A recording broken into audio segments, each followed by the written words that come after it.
Kicked out at 17, with just $12 and a trash bag. Now my family wants to live in my $750,000 home after years of silence and lies. I was 17 when my dad told me I wasn't built for success. It wasn't some heat-of-the-moment insult. He said it calmly, like he was doing me a favor. Like the sooner I accepted my place in the family, the easier life would be for all of us. "You're the spare," he said, not even looking up from his newspaper. "Your brother's the heir. You're just extra." I think that moment carved something into me. Growing up, I always felt like the background character in someone else's story. My older brother Nathan was the golden child, the star athlete, honor roll student, family favorite. He had a bedroom that faced the lake, a brand new car the day he turned 16, and a dad who called him champ even when he messed up. Me? I was the one who got hand-me-downs, suspicious glances, and lectures for existing too loudly. At first, I thought I was the problem. I tried harder, got a job at 15, kept my grades solid, even started tutoring Nathan in math when he began slipping. But nothing changed. My mom called me lazy when I slept in on Sundays, even after closing late at the diner.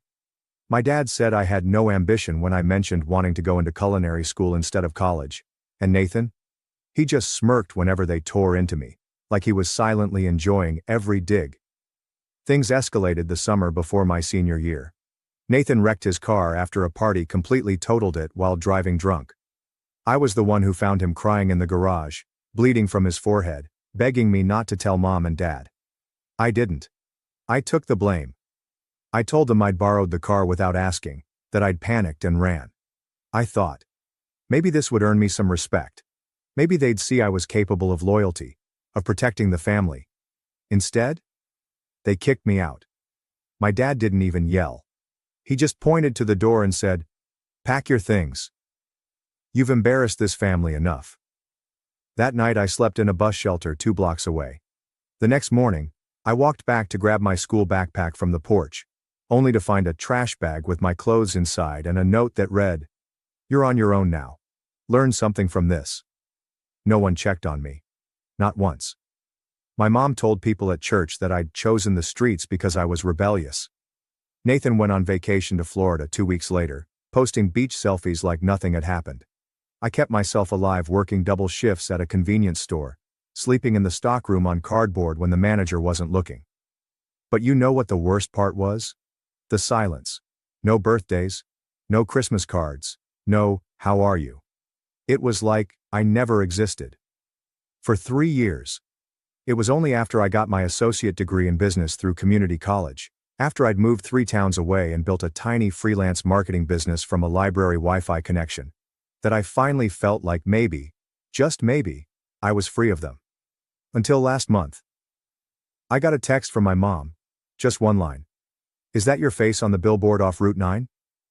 Yes, it was.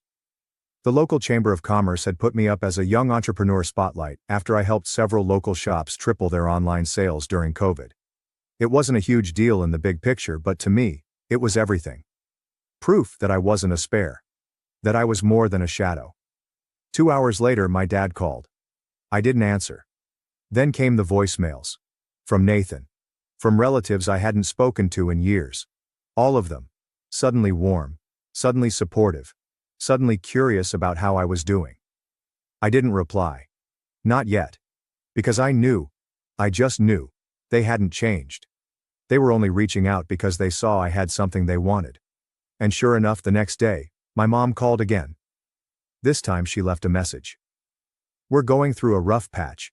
Nathan and his wife might lose their place. We were wondering if you still had that spare room you used to mention." I laughed. Out loud. Because that spare room? It didn't exist. I bought the whole house. And I bought it in cash. I didn't respond to my mom's voicemail. Not that day. Not the next. Not even when my Aunt Janice messaged me on Facebook saying, "You know it would really mean a lot to the family if you stepped up right now." Stepped up? I nearly choked on my coffee.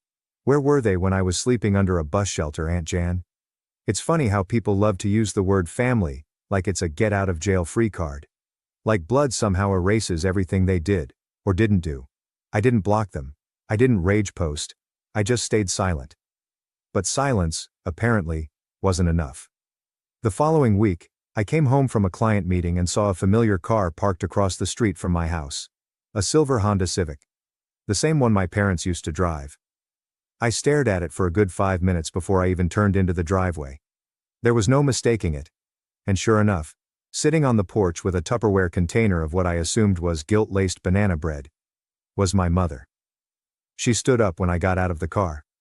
"Oh my God, you look so good," she said, arms already reaching. I didn't hug her. I just looked at her like a stranger. Because that's what she was. "Mom," I said quietly. "Why are you here?" She had the nerve to smile like this was just some casual drop-in. "I wanted to see you. It's been so long. I thought maybe we could talk. Catch up." I leaned against the doorframe and didn't move. "Is Nathan okay?" I asked. Her face flickered. And there it was. The reason. The real reason. Not love. No regret. Not even a half-hearted apology. "He and Alyssa lost their apartment," she said. "They fell behind on rent. The baby's on the way and they just need a place for a little while. Just until they get back on their feet. Your father thought maybe we could all stay here, just for a few months." I almost laughed. "You kicked me out with a trash bag and a note," I said slowly. "I begged you to listen to me, and you told me to learn something from it. And now you want me to give up my peace, my home, for the son you threw me away for?" She blinked. Like I'd slapped her. "It was complicated back then. We were just doing what we thought was right." "No," I cut in. "You were doing what was easiest. You believed whatever Nathan said because it made your life simpler. It didn't matter if it ruined mine." There was silence. For the first time, I saw something close to shame in her eyes. Then, defensiveness. "Well, we didn't know how things would turn out. You've clearly done well for yourself. So maybe it wasn't such a bad thing after all." That's right there. They abandoned me, and now they wanted credit for it? "You're not coming inside," I said firmly. "And you can tell Dad and Nathan and everyone else that this house doesn't have a spare room?" She opened her mouth, probably to beg or guilt-trip me. But I was already turning the doorknob. That's when she said it. "You're being selfish." I paused. I turned back around, looked her in the eye and smiled. "No, Mom. I'm just done being useful to people who only remember I exist when they need something." Then I closed the door. She didn't knock again. That night I lay awake thinking about everything. The weight of what happened. The fact that they were bold enough to show up here, to ask for help, to act like we were still family after what they did. For a moment, I felt guilt creeping in. That old, familiar ache of what if I'm the bad one now. But I remembered the look on my mom's face that day at the principal's office, when Nathan lied about me hitting him. I remembered how she cried for him, how she never once looked at me with belief or love or even curiosity. Just disappointment. I remembered being dragged from my school, shoved out of my own home. I remembered the silence. I owed them nothing. Still, I wasn't done yet, because part of me wanted, not revenge exactly, but accountability. So I drafted a message. Not to them, to my extended family. The cousins, aunts, uncles, people who had heard their version of events for years. People who thought I was troubled, rebellious, angry. I told them everything. I told them about the car crash, the fake confession, the trash bag on the porch, the years of silence, the Tupperware visit. I even attached a screenshot of the text Nathan had sent me years ago, the one where he bragged about how easy it was to get rid of me. I hit send. And for once, I didn't feel afraid. The message took about an hour to ripple through the family group chat. I had muted it years ago, but suddenly my phone wouldn't stop buzzing. "Aunt Marie. Is this real? I never knew this happened to you. Uncle Leo. Your parents said you ran away. That you were doing drugs. Cousin Denise. I always wondered why you disappeared. I'm so sorry. That text from Nathan is disgusting." Message after message poured in. Sympathy, shock, guilt. A few were awkward and unsure, the kind of apologetic attempts that felt more about their discomfort than my pain. But I didn't mind. I hadn't written it for pity. I'd written it for the truth. Then came the last name I expected to show up in my inbox. Alyssa. Nathan's wife. I'm so sorry. I had no idea. He told me you were unstable and violent, that your grandmother took you in after you assaulted your mom. I feel sick. I stared at her message for a while, unsure of how to respond. She messaged again. I left him last night. My breath caught. Apparently she had read the email out loud to Nathan.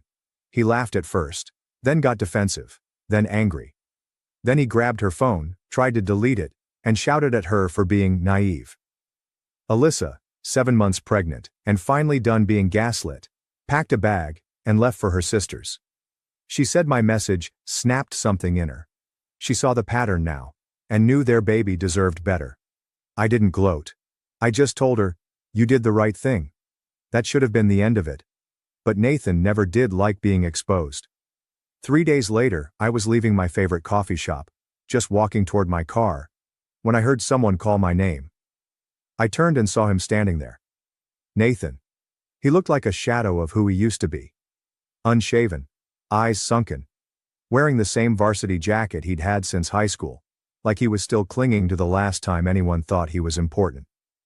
You think you're better than me now? He sneered. I didn't answer. He walked closer. Too close. You always played the victim. Even now. What? You want everyone to feel bad for you?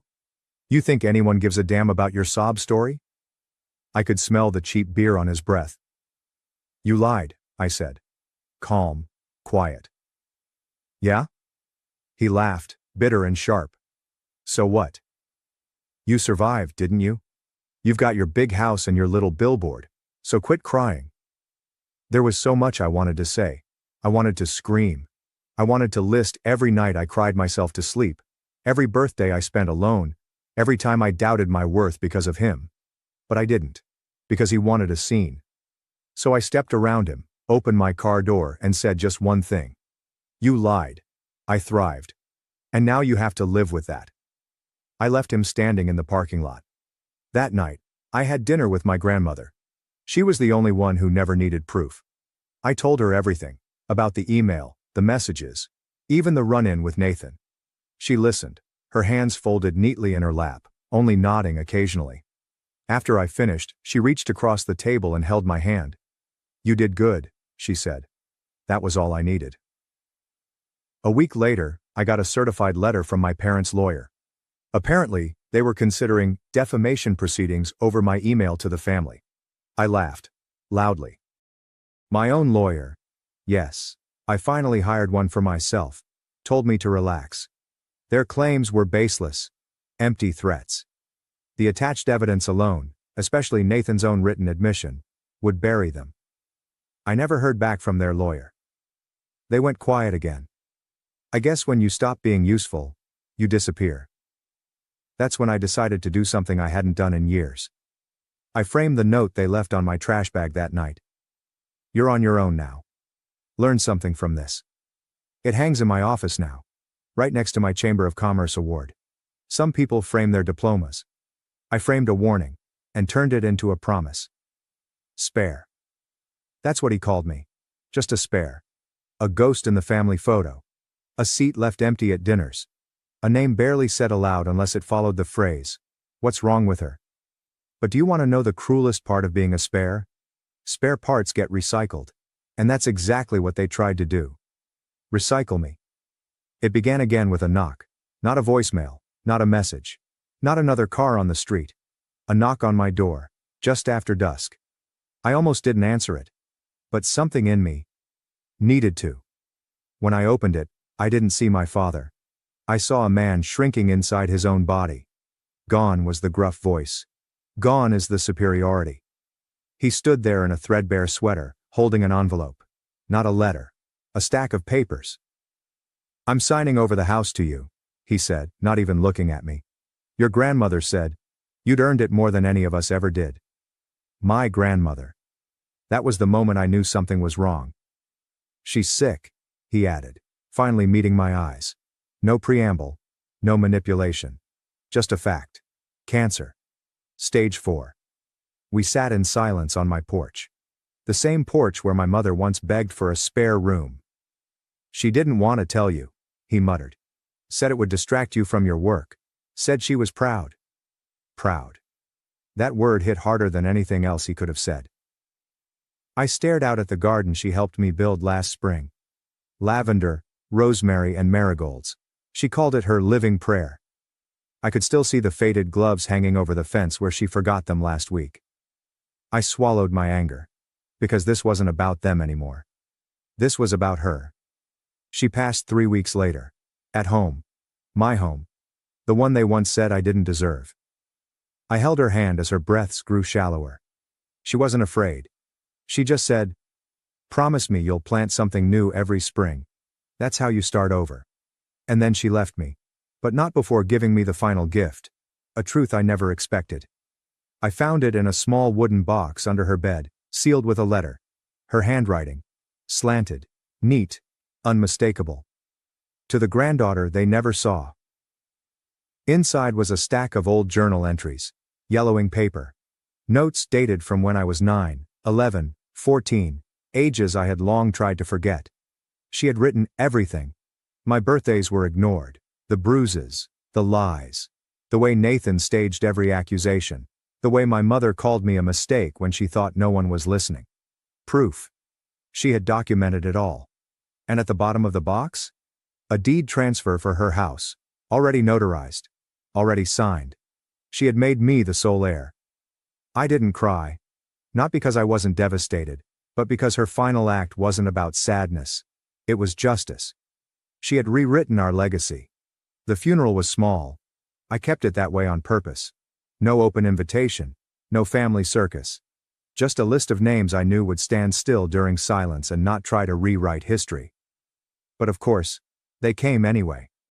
Nathan. My mother. Dressed in black like it could mask anything. Standing by the edge of the crowd, waiting for a moment to insert themselves. After the final prayer, my mother approached. She didn't cry. She just looked around at the garden, the house, the community of friends and colleagues gathered around me, people who chose me. Then she asked, "Is it true? Did she leave it all to you?" I looked her in the eye and said the one thing she always denied me. Yes. That night, they left a letter on my doorstep. Typed, formal, sterile. A request for temporary accommodation. For healing and transition, it said. They wanted to live in the house. Her house. The same house they'd abandoned her in when she took me in. I sat there for a long time. And then I wrote them back. Dear Mr. and Mrs. Turner, thank you for your interest in staying at the residence located at 49 Maplewood Lane.